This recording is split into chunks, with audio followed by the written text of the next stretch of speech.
ડભોઈ શહેર તાલુકા ખાતે આજે 78મા સ્વાતંત્ર્ય પર્વની ઉત્સાહભેર ઉજવણી કરવામાં આવી હતી। સ્વતંત્રતા પર્વ વહેલી સવારે રાષ્ટ્રગીત જનગણ મનમાં ના ગુંજરાવથી માતૃભૂમિની વંદના કરવામાં આવી હતી।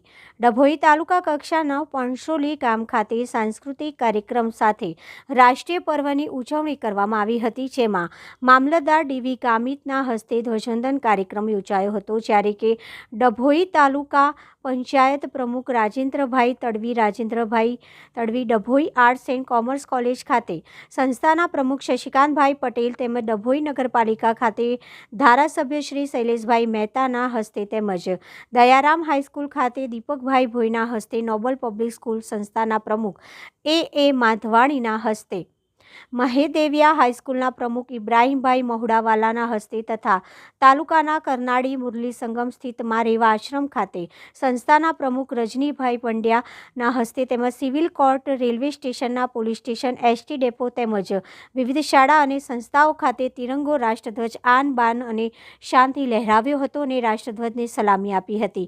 ધારાસભ્ય શ્રી શૈલેષભાઈ મહેતાએ જણાવ્યું હતું કે આજે 78મા સ્વાતંત્ર્ય દિવસ નિમિત્તે રાષ્ટ્રધ્વજ લહેરાવવાની સાથે સ્વતંત્રતા ભારત એક અને અખંડ રહે, સૌના વિચારોમાં એકતા સંધાય અને પ્રગતિશીલ અને સુરક્ષિત ભારત માટે હાર્દિક પ્રાર્થના કરવામાં આવી હતી। જ્યારે શશિકાંતભાઈ પટેલે જણાવ્યું હતું કે 78મા સ્વાતંત્ર્ય પર્વ નિમિત્તે ભારત વિશ્વમાં નંબર 1 બને, સાથે સાથે દેશનો સર્વાંગી વિકાસ થાય અને ભારત વિશ્વગુરુ બને અને આ પ્રસંગે તમામને શુભેચ્છા પાઠવવામાં આવી હતી।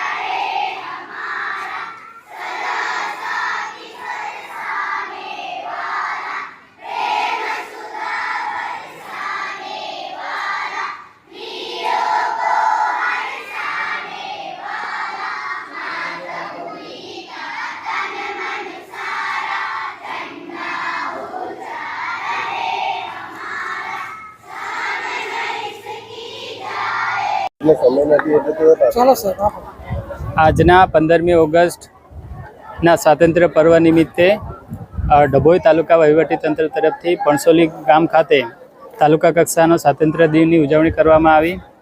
એ અંતર્ગત ખૂબ સારી રીતે મોટી સંખ્યામાં શાળાના બાળકો તેમજ વાલીઓ જોડાયા અને એ સાથે સાથે સ્વાતંત્ર્ય પર્વ નિમિત્તે ડભોઈ તાલુકાના તમામ ગ્રામજનોને હું હાર્દિક અભિનંદન પાઠવું છું અને એ સાથે સાથે તમામ નાગરિકો પોતાની ફરજો અને જવાબદારીઓ નિભાવે એની પણ અપીલ કરું છું। આપ સૌને ખૂબ ખૂબ શુભેચ્છાઓ, સ્વાતંત્ર્ય દિનની ખૂબ ખૂબ શુભેચ્છાઓ।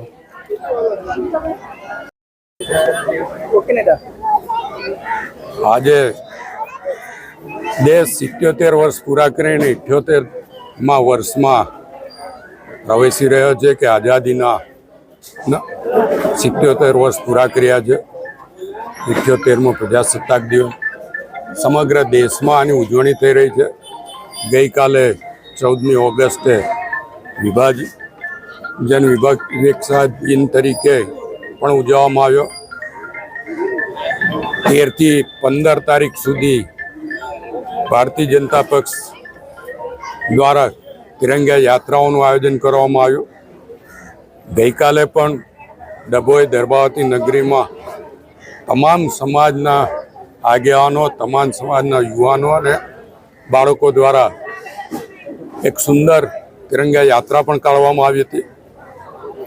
આજે નગરપાલિકા 1964થી નગરપાલિકા ડભોઈમાં છે, એનો બિલ્ડિંગ નવું બનવા જઈ રહ્યું છે, ત્યારે આ જૂના બિલ્ડિંગમાં આ છેલ્લું ધ્વજવંદન હતું અને એના માટે મને બોલાવવામાં આવ્યો।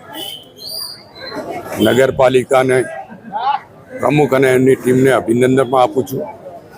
જે રીતે ડભોઈ દર્ભાવતી નગરીમાં પરિવર્તિત થઈ રહી છે અને જે રીતે સંસ્કારી નગરી તરીકેની ઇમેજ ઊભી થઈ રહી છે, જે રીતે લોકો ભાઈચારાથી રહી રહ્યા છે, જે રીતે અહીંયાના વેપાર પણ વિકાસ થઈ રહ્યો છે. ભવિષ્યમાં પણ આ જ રીતે દર્ભાવતી નગરી વિકાસ કરતી રહી એવી તમામ પાસે અપેક્ષા પણ રાખી છે. અને 78માં પ્રજાસત્તાક નિમિત્તે તમામ નાગરિકો દેશ ભક્તિના માહોલમાં હજુ પણ આગળ વધે. આપણા પડોશી દેશોમાં જે પરિસ્થિતિ સર્જાય છે અને જેને તકલીફો આપણા દેશમાં ના આવે એની કાળજી પણ અત્યારે રાખવાની જરૂર છે.